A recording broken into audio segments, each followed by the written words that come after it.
Right, good evening everybody. We'll make a start with apologies for absence. Chairman, all members are present. Thank you. Are there any declarations of interest in matters before us this evening? None? Thank you. In which case, can we approve the minutes of the last Cabinet meeting, pages 1 to 10? Is that agreed? Agreed. Thank you. And item 4 is to confirm, as usual, that business in Part 1 will be considered in public, and they are reports numbers 5 to 12, and report 13 will be heard in private. On to the first report this evening. It's agenda item 5, page 11 of the agenda. It's the Council Budget 16-17 Month 7 Revenue and Capital Budget Monitoring. Councillor Bianco. Thank you, Leader. As you said, it's month 7, which is October for those who like to count in that manner. And yet again, it is a marginally good news story. We're underspent by just about £1.25 million, and that is a small improvement on the previous month. Now, there are a raft of recommendations, and I'll move those now because there's also an addendum sheet which adds a further Part 2 recommendation. So you'll see at the bottom of page 11 and on the top of page 12 and all of page 12 recommendations 1 to 12, and you'll see that 12 currently has parts A and B, but on the addendum sheet you'll see new parts C and D. So I move the collected selection. I know you will talk to them shortly, Leader, but it is moving in the general right direction. The savings we need to be made are on track, and we are continuing to underspend slightly on our capital budget, which is what we would expect at this point in the matter. I think probably at that point it's as good for me to stop as any. Thank you. Thank you. The recommendations, as you say, Councillor Bianco, recommendation 1 is just to note the position. Recommendation 2 is the standard Treasury Management update. It's shown at Appendix E on page 54. The full detail is provided there, but the salient point is there were no breaches of the prudential indicators or non-compliance with the Treasury Management policy and practices at this stage. Not that we intend to have any time, but certainly not by month 7. Recommendation 3.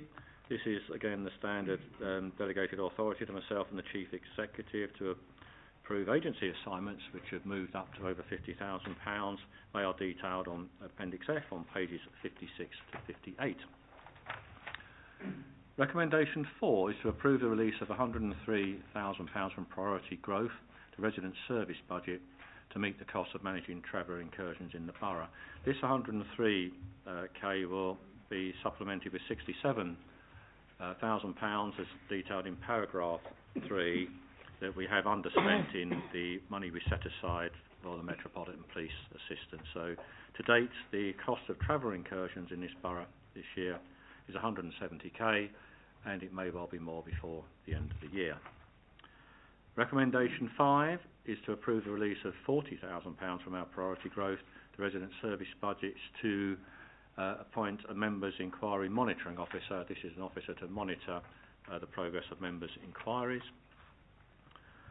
Recommendation 6, to approve the grant of £10,000 to Uxbridge Forward to promote and coordinate activity in Uxbridge Town Centre. Recommendation 7, approves the acceptance of £110,000 of grant from the Environment Agency, Thames Regional Flood and Coastal Committee to support investigatory work.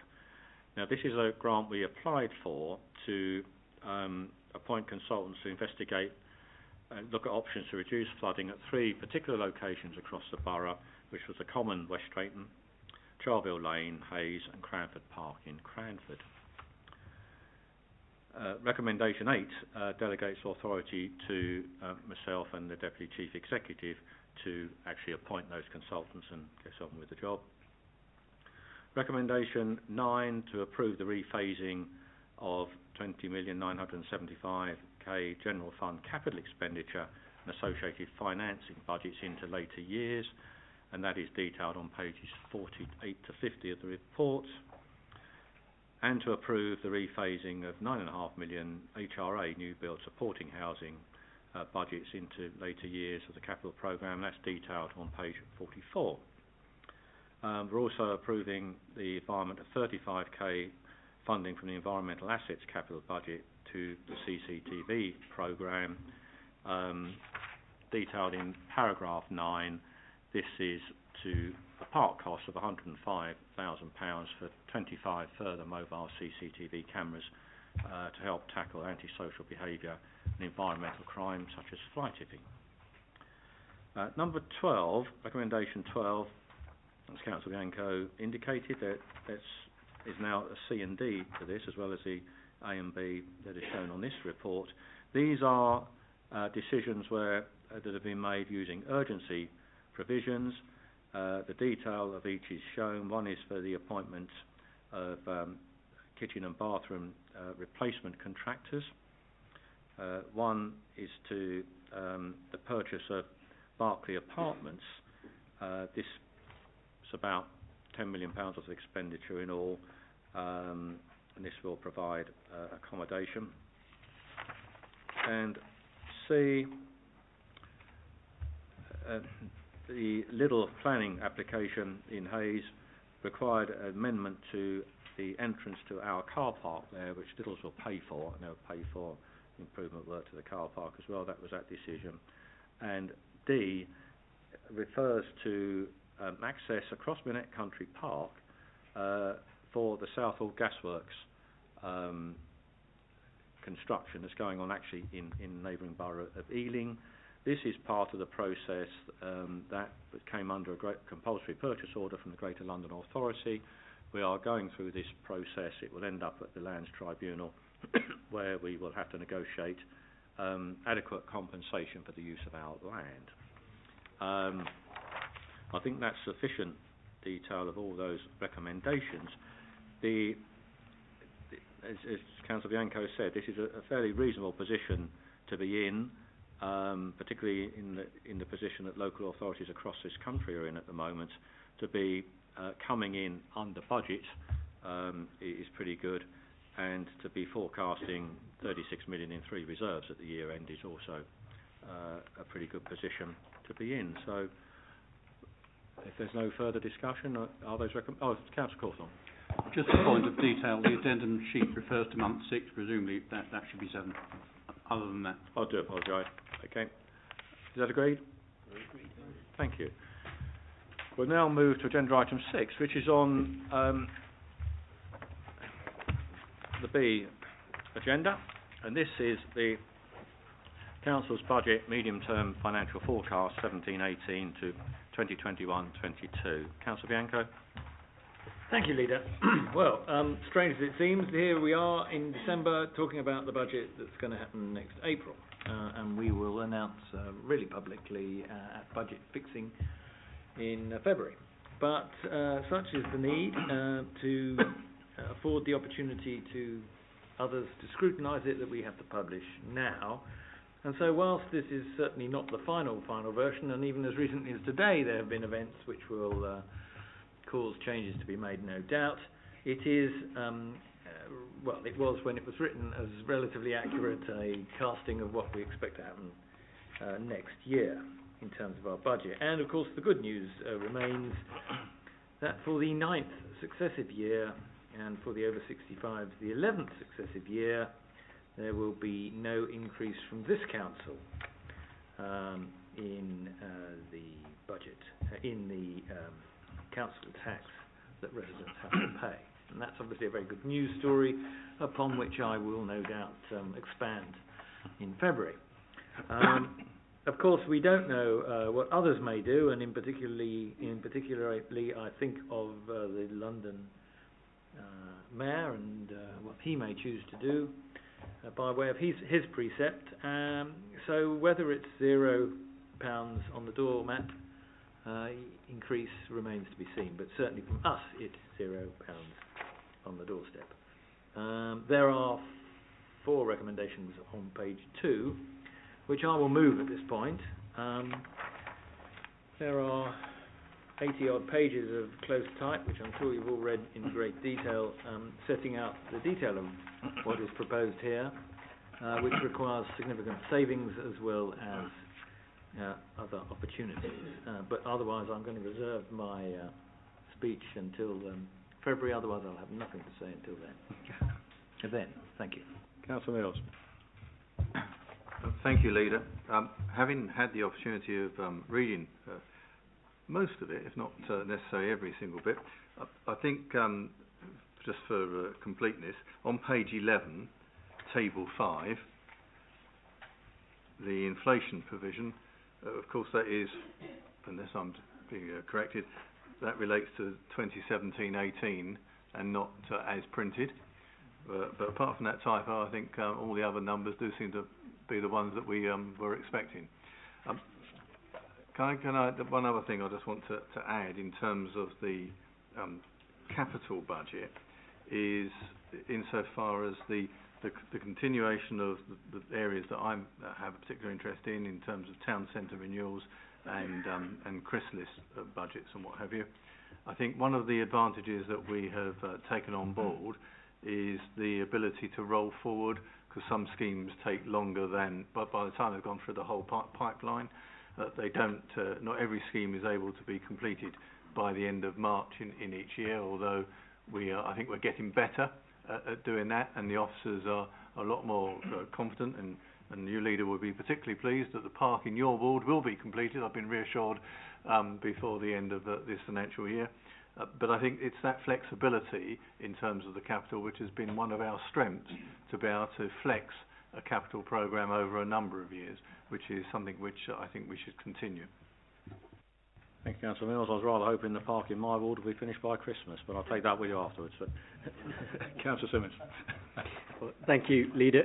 Just a brief reference to page 13 and the comments about the Education Services Grant. I appreciate there are many members present with a great interest in the world of education. The government previously announced that the white paper, which was to be called Education for All, was going to result in the removal of the council's responsibilities in the field of school improvement, and announced pretty much in parallel with that the current budget round would completely end all available funding to support that activity. And the government subsequently withdrew the proposal that they would remove that responsibility, but have maintained the proposal that they will remove all the funding for it. So there's subsequently been yet another further announcement which suggested that there may be some detail to come, that additional funding may be available. But I just particularly want to highlight what it says in paragraph 49. Again, being conscious that people will hear about this in their roles as school governors, for example. So many of these services which we provide as a council at the moment, things like education, welfare, the funding, the residual funding for all of those activities is going to transfer into the dedicated schools grant. So there will no longer be any funding coming to the council for the vast majority of those activities. Now I suspect, and guidance has still not come out from government to inform the way the schools forum will make decisions on this, but I suspect that there will therefore be a need for schools to make a decision collectively whether they wish to continue those services or whether they wish to end them. And I recognise they may have pressures on their own services which may result in some difficult impacts. But I just think we need to be really clear about that, and for particularly those who are school governors to be conscious of that overall context. The schools budget clearly will be part of the council's final budget fixing, so we will need to sign off the formal proposals that come forward, so there will be a further opportunity to see what the direct impact of that will be. But this is something which is causing a lot of debate around the country, and I think we need to give appropriate consideration when the time comes to what the impact is locally. Thank you. As you say, Councillor Bianco, this will be going to Council in February, so it's not a matter for executive scrutiny to be looking at tonight. There were some changes announced today. The social care precept, which has been 2% last year, we could now take 3% if we wanted to, which we don't. The upshot of the amendments, what happened was the Secretary of State decided to fiddle around with the new homes bonus and create a new fund, the Adult Social Support Fund, we would get £1,045,000 out of the new support fund, but we would lose two million out of our new homes bonus. So we end up just under £1 million down as of today. So that isn't a good news story, but because we have substantial balances, if we couldn't do anything else, we could take it out of balances, but we will make further adjustments to compensate for that before February, when this next comes before members. I think the important point, and you picked on it, Councillor Bianco, was the continued freeze of council tax, but on top of that, the fact that we are able to continue to protect our facilities and services and maintain a level of balances well above the minimum required level of balances is something that in this borough we should be proud of. What we achieved and continue to achieve is frankly remarkable, and I pay tribute to the officers involved in this as well as the members. We do face some difficult times in local government, but in this authority we are dealing with it far better than many. And I think with that, are the recommendations agreed? Agreed. Thank you. Right, if we return to the main agenda. Agenda item 7, page 59, is grants to voluntary organisations 17-18 financial year. Councillor Mills. I'm pleased to continue the theme of good news by moving the recommendations on the top of page 60 of this report, because again it demonstrates that this council has a very strong commitment to the voluntary sector in this borough, and because of our financial management we are able to maintain a number of grants across, as can be seen from Appendix A. The details of each one are in Appendix C, but from Appendix A, the vast range of voluntary sectors that are working consistently and for the good of all our residents up and down our borough. So just under 1.7 million in core grant funding going to those organisations, backed up with another 50,000 provided to transport a number of residents to activities which without the transport would mean that they would become very isolated and unable to participate in activities which would otherwise just be beyond them. The third recommendation asks us to confirm our contribution to the London Council's grant schemes. It's a mandatory arrangement unless 2/3 of London boroughs decide to change otherwise. I think I say this every year, but I think it's worth saying. It wasn't that long ago where we were contributing just under £1 million to the London Council's grant scheme and getting not a lot. As you can see, now it's just over £250,000. I think there are still question marks about how much we actually get out of it, but equally, I think it's fair to say that there are one or two organisations, particularly those supporting women on the domestic violence front, that have found their way to Hillingdon and are providing a service to residents which would not otherwise be available. Sometimes I have the fortune of attending the London Council's grant scheme meetings. It's have to be fair to say it's a different world from the discipline and the arrangements that we go through in Hillingdon, and they would no doubt learn a lot more from us if they were to adopt some of our practices. I still think 263 is too a higher figure for what we're getting back in return, but it's progress that we are continuing to make. So I think we can be very pleased with the level of support and the range of organisations that we are supporting in this borough, and I move the recommendations accordingly. Do they agree? Agreed. Thank you. Agenda item 8, page 137. This is a Policy Overview Committee report from the Children, Young People and Learning Policy Overview Committee, supporting educational aspiration for disadvantaged children. Councillor Simmons. Well, thank you, Leader. I'll simply move the recommendations, which are contained on pages 138 and 139, and I think we're going to hear from Councillor Palmer on behalf of the committee about the work that they've undertaken that's gone into this report.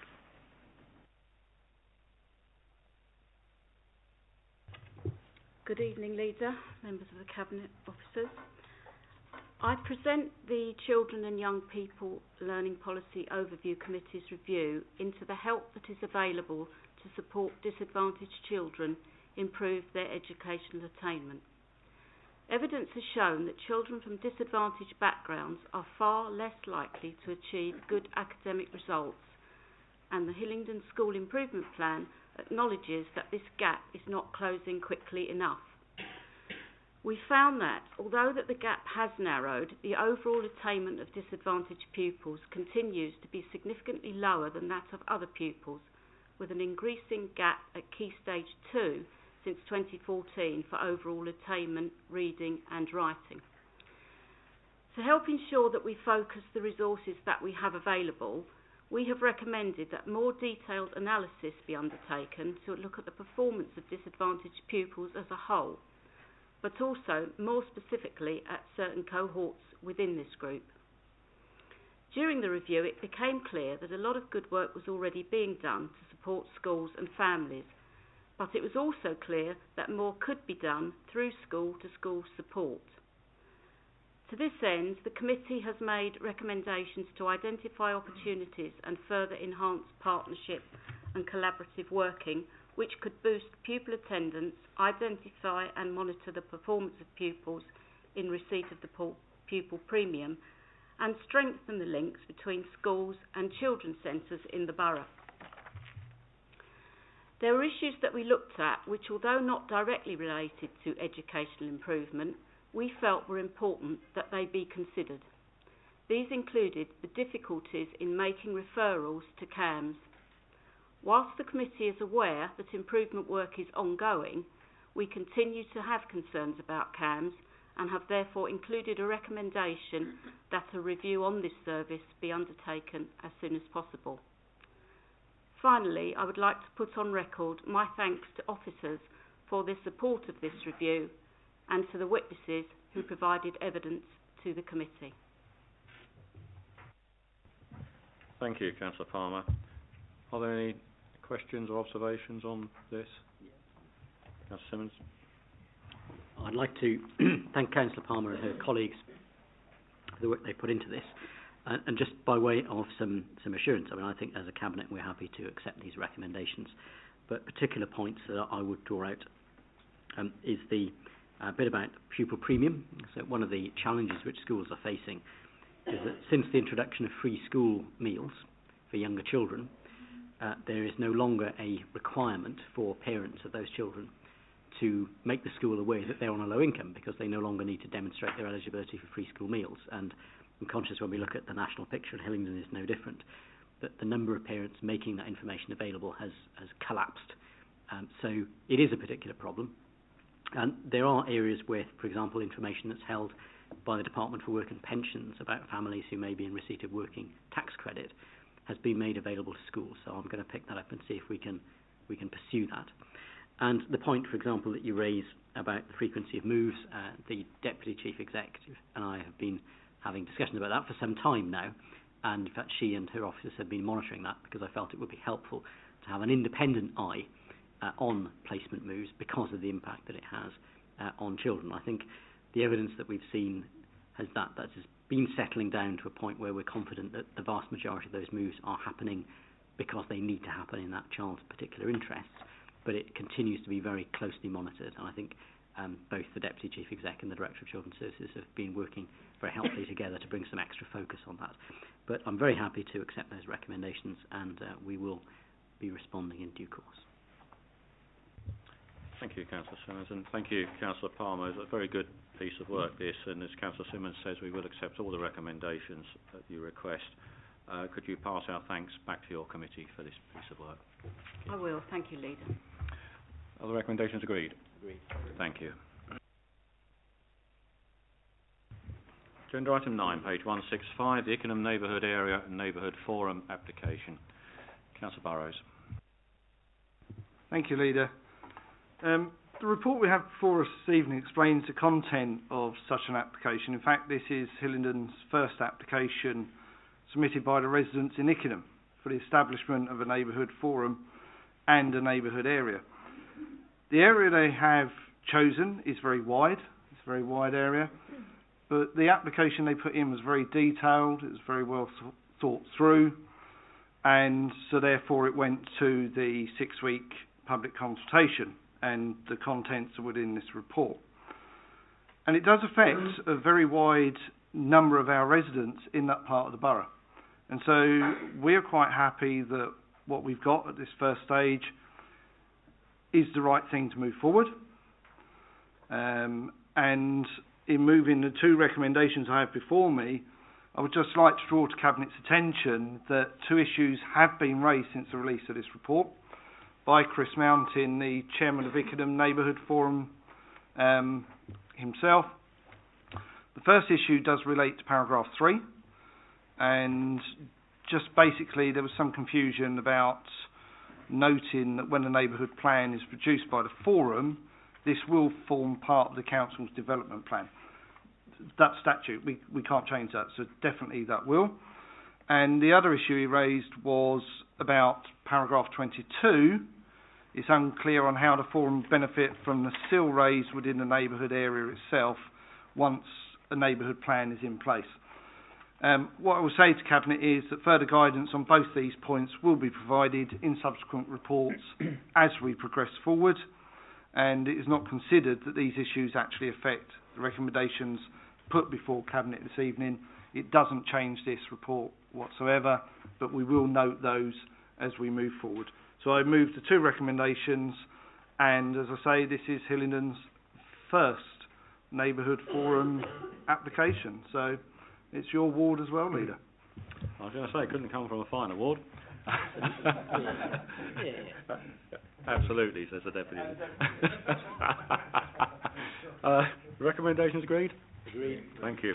Agenda item 10, page 185, review of the social housing allocation policy. Councillor Cawthorne. Thank you, Leader. The report before us comes to us following our decision in the summer to consult on some important proposed changes to our social housing allocation policy, which were deemed necessary as a result of both threats of and actual legal challenges from applicants for housing who did not meet the 10-year residency criteria. I think it is noteworthy that there's been a much greater level of judicial scrutiny in this area than has been the case in the past. Chief among the changes is the creation of a new Band D category, which is the lowest level of priority for people with less than 10 years residency or people who are assessed to be in one of the reasonable preference groups.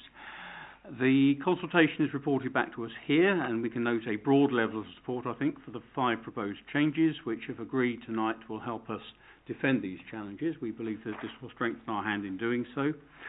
I should make reference to the detailed equalities and human rights impact assessment appended, which needs to be taken into account when we make our decision this evening. But I would like to emphasise, for the avoidance of doubt, that our commitment to prioritise our longer-term residents for our housing allocations remains undiminished, absolutely in contrast to our opponents, and I think that's a difference that we're very happy to have existing in this borough. It is a measure of our commitment, I think, that we have gone to such lengths to safeguard that policy objective. And with that, I will move the recommendations. Thank you. Thank you, Councillor Cawthorne. Is that agreed? Agreed. Thank you. Agenda item 11, page 251, planning obligations, quarterly financial monitoring report. Councillor Burrows. Thank you, Leader. As you've already mentioned, this is our quarterly monitoring report. It all comes before Cabinet regarding the 106 and 278 agreements up to the end of September. Our officers, as usual, have been working very hard to get the agreements in place and getting the best from developments for our residents. They are detailed in the front of the report here in final cost, but more detail is shown on table 1 by which area they come into, which service area, and then when you go further into a report from page 257 onwards, it's broken down by ward and actual areas and what the money can be spent on and where it's been spent. So again, as I move the recommendation for us to just note this, I would ask my Cabinet colleagues to look within their portfolio areas, and if there's any monies that they feel should be moving quicker than it actually is, and ask the relevant questions. And I'm sure there are answers, because I do have monthly meetings with officers where we do thrash out things over 106 agreements and how we can move forward and deeds of variation, etc. So with that, I move the recommendation as shown. Is that agreed? Thank you. Agenda item 12, page 289, School Capital Programme. Councillor Simmons. And we move on, Leader, on to one of the things which we spend a good deal of that money on. In fact, Councillor Burrows and I have been in discussions with officers about quite a large chunk of this going forward for school places. The report provides the regular update. We continue to put pressure on the Education Funding Agency with regard to identifying sites around secondary school places. I think with those comments, I think the rest of the report is very, very comprehensive. I'll deal with any questions as best I can.